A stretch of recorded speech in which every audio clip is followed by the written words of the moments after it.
प्रांत काल में जो मंद हवा विचर रही है वो वृक्षों को यानी वृक्ष को, पेड़ों को क्या है, सहला रही है। सवेरा हो गया है और आलस्यों को जगा रही है, कलरव कर रही है, वो भी अपने कामों में अड़ गई है।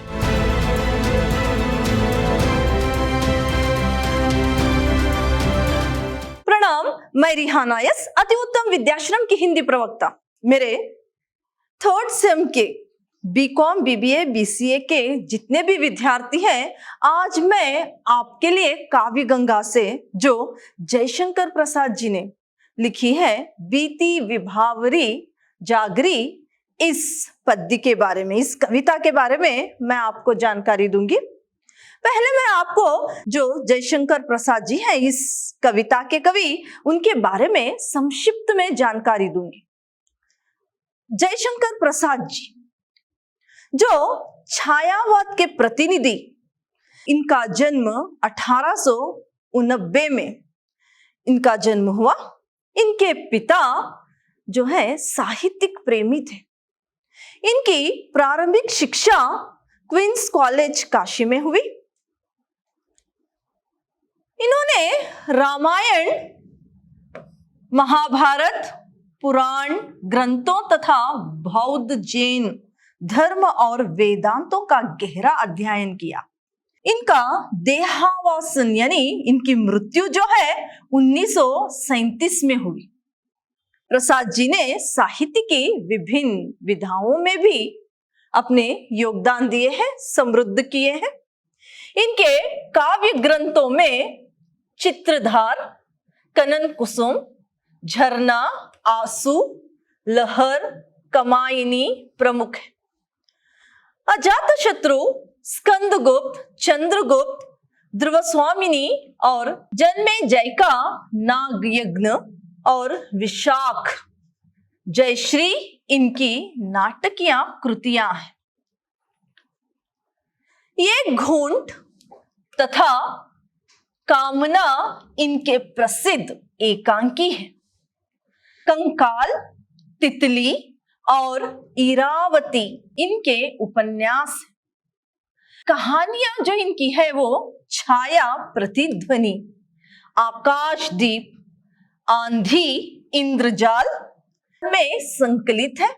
इंदु, हंस और जागरण पत्रिकाओं का भी इन्होंने संपादन किया। जयशंकर प्रसाद जी सौंदर्य के पारखी थे। ये क्या है, सौंदर्य के पारखी होने की वजह से इन्होंने नारी के सौंदर्य और प्रकृति की सौंदर्य का तुलना करते हुए इन्होंने अपनी कविताओं की रचना की है।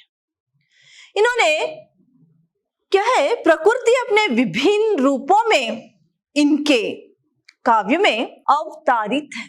जो आपके लिए बीती विभावरी जागरी कविता है, ये लहर जो इनकी कविता है यानी इनकी रचना है, इसी से लिया हुआ एक गीत भी है।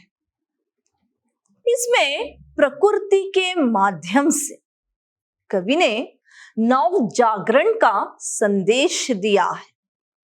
तो आपका जो ये आपकी कविता है, इसका पहला स्टैंजा जो है वो इस प्रकार है। बीती विभावरी जागरी, अंबर पनघट में डुबो रही, तारा घट उषा नागरी। यहाँ पर विभावरी इसका अर्थ है रात्रि। अंबार यानी आकाश, अंबार यानी आकाश। मलयज इसका अर्थ है सुगंध। घट का अर्थ है घटा। इस स्टैंजा में कवि कह रहे हैं कि रात्रि जो है वो बीत चुकी है।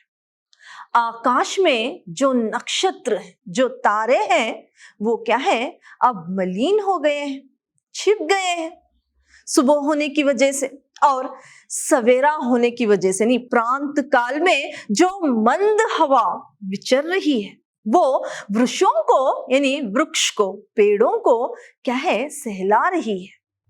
यानी यहाँ पर वो कह रहे हैं कि सवेरा हो गया है। यहाँ पर बीती विभावरी यानी रात्रि, जो रात है वो बीत चुकी है।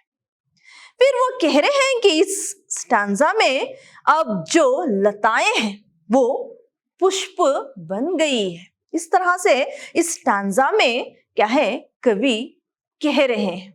इनका अगला स्टैंजा इस प्रकार है। खाग कुल कुल कुल सा बोल रहा, किसलय का आंचल डोल रहा। लो यह लतिका भी भर लाई, मधु मुकुल नवल नवल रस गागरी। अधरो राग अमंद पिए, अलकों में मलयज बंद किए। यहाँ पर देखिए, इसमें आए हुए कठिन शब्दों के बारे में बताऊंगी पहले मैं आपको। यहाँ पर गागरी का अर्थ है छोटा घड़ा, नागरी का अर्थ है चतुर, फिर किसलय का मतलब है नए पत्ते, कोपल यानी नए पत्ते। तो इस स्टैंजा में क्या है, कवि कह रहे हैं कि अब सवेरे जब पक्षियां कलरव करती है, कलरव कर रही है, यानी वहां पर वो क्या है, अपनी ही एक वाणी में सवेरा होने की बात कर रही है, यानी सवेरा हो गया है और आलस्यों को जगा रही है, कलरव कर रही है। वो भी अपने कामों में अड़ गई है।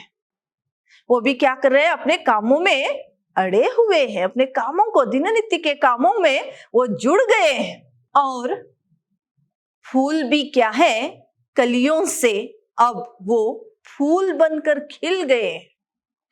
सारा वातावरण नवीन जीवन और उत्साह से भरा हुआ है। इस तरह से इस स्टैंजा में कह रहे हैं।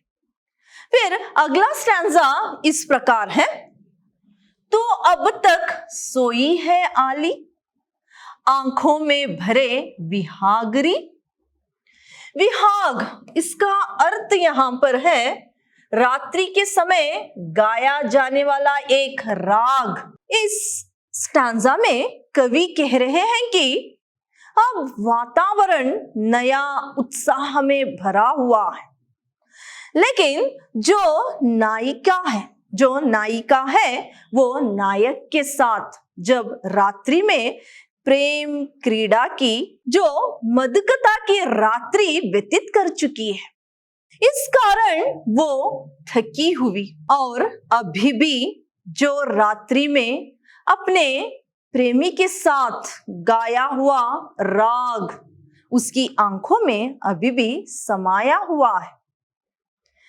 इस कविता में नारी और प्रकृति के सौंदर्य के साथ साथ, यानी यहाँ पर वो ये बता रहे हैं कि भारतवर्ष में जो आलस्य लोग और अपनी बेकारी में अपना समय बिता रहे हैं, वो क्या है, आलस्य को छोड़कर अपने जो क्या है ऐसे ही अपना समय व्यतीत कर रहे हैं, उनको एक नवीन जागरण, एक संदेश देते हुए कह रहे हैं कि अब क्या है, रात्रि बीत चुकी है। अब आलस्य छोड़कर, अपने प्रमाद को छोड़कर, यानी जो आलस्य का नशा हो या किसी और प्रकार का नशा हो, इस सब का त्याग करके क्या है, अब नए तौर से इस नए सवेरे में क्या है, अब काम करने में तल्लीन हो जाए, आगे बढ़े, अपने देश का विकास करे। अपने देश में जो ये कार्य करेंगे अपने आलस्य छोड़कर, तभी हमारे देश की प्रगति भी हो सकती है। ऐसा एक संदेश देते हुए प्रकृति की आड़ में, नारी की आड़ में हम भारतवासियों के लिए एक संदेश भी इन्होंने इस कविता से दिया है। मेरे प्रिय विद्यार्थियों, यही बीती विभावरी जागरी कविता थी। अगले सेशन में किसी और कविता पर, यानी इन्हीं की लिखी हुई और एक कविता है, उसके बारे में मैं आपको जानकारी दूंगी। धन्यवाद।